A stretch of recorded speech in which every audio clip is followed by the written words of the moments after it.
سے اگلا سوال پوچھتا ہوں اسی قربانی کے بارے میں کہ اس کا نصاب اور اس کی شرعی حیثیت وغیرہ، اس میں یہ فرض ہے یا واجب ہے؟ قربانی میں کون سا جانور کرنا چاہیے، ایک کس نسل؟ ایک شیخ سوال ہے کہ ہماری کمیونٹی ایک ایسی بھی پائی جاتی ہے کہ جو اپنے آپ کو مسلمان ہونے کا دعویٰ کرتے ہیں لیکن حقیقت میں ان کا تعلق اسلام سے بالکل بھی نہیں، ٹھیک ہے، تو وہ بھی قربانی کرتے ہیں، تو وہ گوشت وغیرہ جو ان سے مسلمانوں کے گھر دیتے ہیں، اس کے بارے میں کسی صورت بھی جائز نہیں، کسی صورت بھی یہ جائز نہیں ہے۔ ان کی نہ قربانی ہے نہ ان کی قربانی قبول ہے، وہ دائرہ اسلام سے خارج ہیں، وہ مرتد ہیں۔ اور جب بندے کو پتہ ہو بالخصوص دنوں میں جو بندہ جہاد کرتا ہے، ان دنوں میں ایک مثال کے طور پہ وہ پڑھتا ہے سبحان اللہ، اب یہ چھوٹا سا عمل ہے، سبحان اللہ پڑھتا ہے، گویا یہ سبحان اللہ پڑھنا عام دنوں کے جہاد سے بھی زیادہ فضیلت مقبول ہے۔ شاہ کہنے لگے محبوب میں تو قربانی کر بھی آیا ہوں۔ یعنی آپ دیکھیں، ایک اور سوال یہاں پہ اسی زمن میں بعض بندے کہتے ہیں جی نیت اچھی ہونی چاہیے، نیت اچھی ہونی چاہیے، اللہ نیت دیکھتا ہے۔ او بھائی یہاں پہ نیت بھی اچھی آپ کی اچھی ہے، نیت تو اتنی اچھی آپ حیران ہو جائیں، لیکن سنت کی موافقت نہیں ہے۔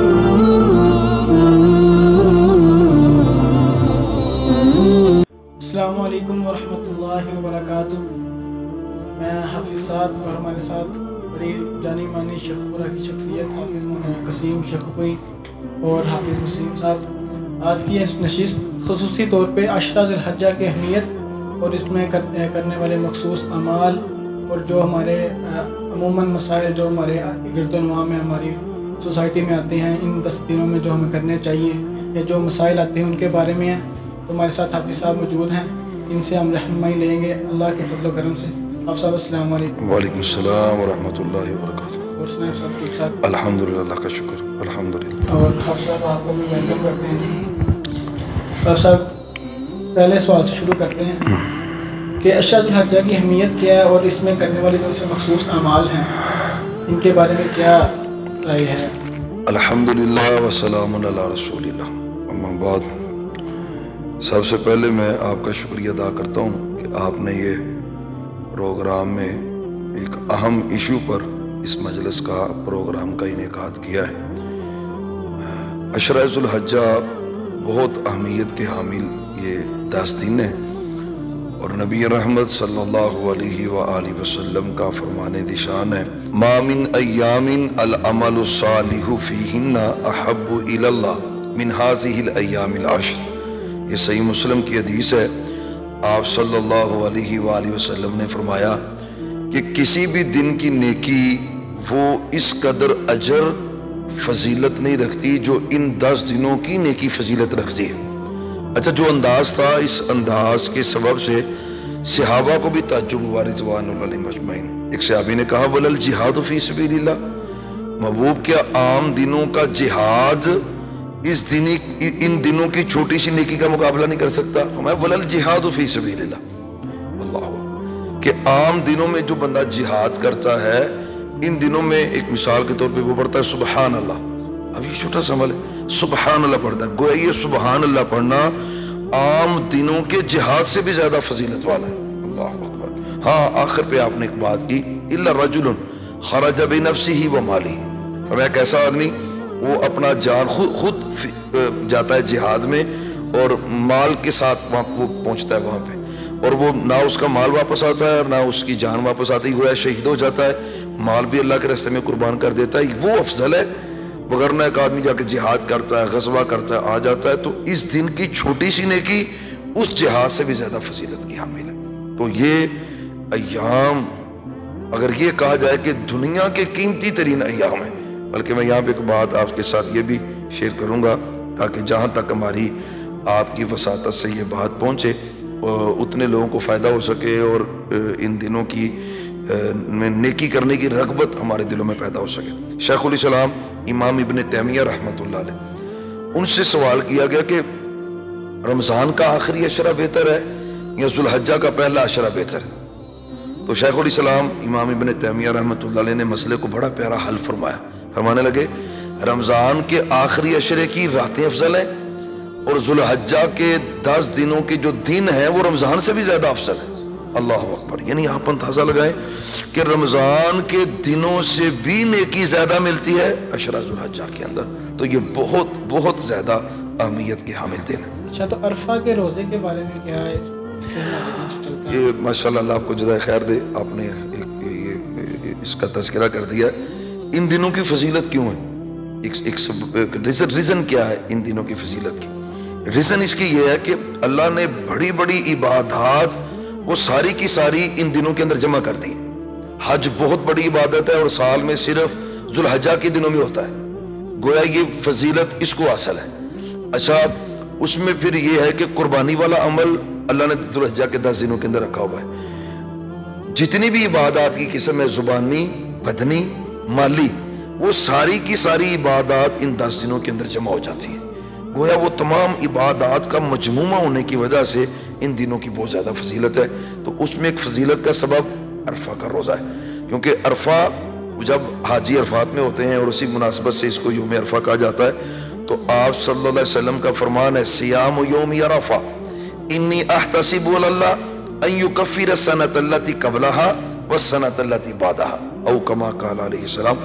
آپ نے فرمایا جو عرفہ کے دن کا روزہ رکھتا ہے، ایک سال کے گزرے ہوئے اور ایک سال کے ایڈوانس جو آ رہا ہے، اللہ 2 سال کے بندے کے گناہ معاف کر دیتے۔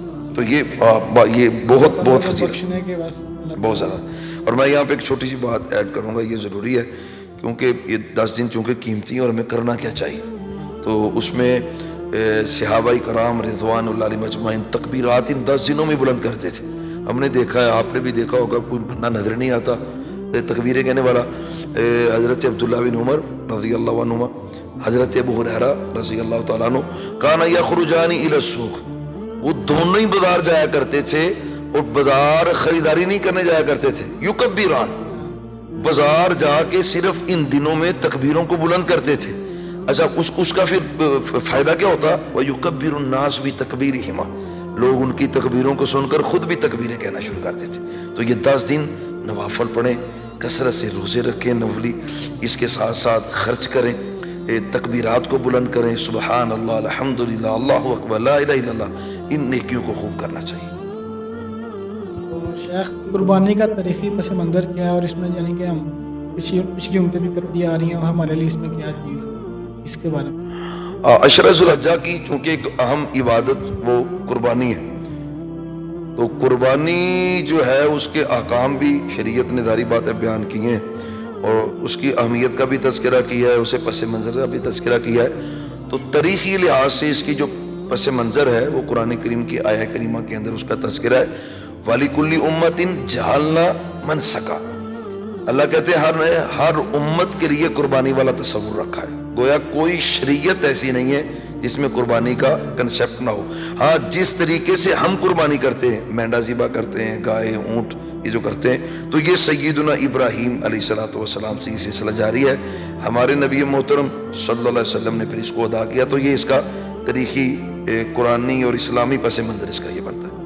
اسی سے میں آپ کو اس سے اگلا سوال پوچھتا ہوں، اسی قربانی کے بارے میں، کہ اس کا نصاب اور اس کی شرعی حیثیت وغیرہ، اس میں یہ فرض ہے یا واجب ہے یا اس کا جو ہمارے آج کل چل رہا ہے؟ قربانی کے لیے جو اول ترین بات ہے کہ وہ اس کے نصاب کے والے سے، اچھا نصاب کے والے سے ہمارے بعض بھائی تکلف میں پڑے ہیں اور میں نے خود بھی ایسی تحاریر پڑھی ہیں کہ جس میں ایک تکلف کر کے، جس طرح سونے کا نصاب ہے، چاندی کا نصاب ہے، اسی طرح جانوروں کی زکوٰۃ دینی ہو تو اس کا نصاب ہے، تو بعض لوگوں نے تکلف کر کے نصاب بنانے کی کوشش کی کہ وہ قربانی کرنے والا اگر اتنے نصاب کو پہنچے تو اس کو قربانی کرنی چاہیے۔ تو پر سادہ سی اور سمپل سی بات یہ ہے، جب شریعت نے کوئی نصاب مقرر نہیں کیا تو ہمیں اس تکلف میں پڑنے کی ضرورت ہی نہیں ہے۔ اس لیے استطاعت ہو تو قربانی کیجئے، نبی رحمت صلی اللہ علیہ وسلم نے کی ہے۔ آپ کو تو موقع ملا ہے تو آپ نے 100 اونٹ بھی ذبح کیے آپ صلی اللہ علیہ وسلم نے، تو اس کے لیے کوئی باقاعدہ کہ اتنے پیسے بندے کے پاس ہوں تو پھر بندہ یا قربانی کرے گا، شریعت میں اس کا کوئی کنسیپٹ نہیں۔ ایمان کی کیفیت کے ساتھ تعلق ہے کہ بندے کا ایمان جتنا مضبوط ہے اس سے، ہاں یہ آپ کی بات اچھی ہے، ظاہری بات ہے ایمان جتنا مضبوط ہوگا اور جتنا ایمان بڑھا ہوا ہوگا بندہ پھر اتنا مال اللہ کے راستے میں خرچ کرتا ہے۔